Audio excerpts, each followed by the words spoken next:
Well, a cemetery tour is to essentially to tour some of the cemeteries that were established here during the pre-Fort Stewart era. So in 1941, when the government started to acquire these properties here, the communities were displaced. Of course, the cemeteries were left behind. And today they're largely the only visual reminder that the communities have of their past.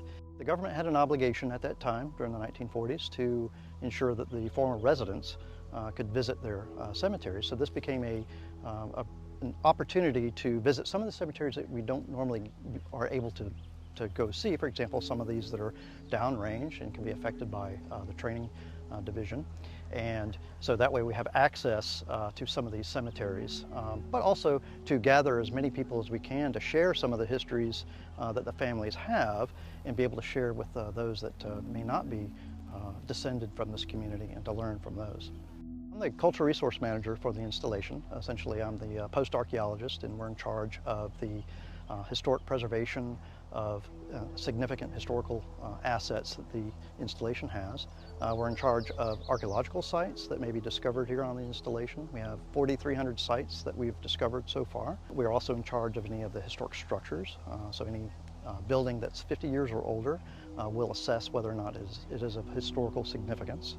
We're also in charge of preserving the information that we have here with the cemeteries. We have these tours twice a year, once in the spring, once in the fall. Of course, the Public Affairs Office advertises this out to the public. It has always historically been open to the public because this is the public's final resting place. And so to get involved, contact the Public Affairs Office and coordinate to find out when that is, when the next tour is going to be available.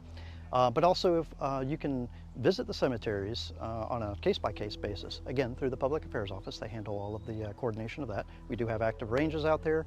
Sometimes it may not be easy to get into each and every cemetery. We have 60 active cemeteries here, 4 at Hunter Army Airfield. So this provides an easy way to get as many people out here at one time versus doing this on an individual basis. It's important that we preserve this cultural heritage that we have here, and we all share this as a community. Fort Stewart is its own community, but it's also made up of several communities. And some of these communities that we don't really know about simply because they've vanished in time.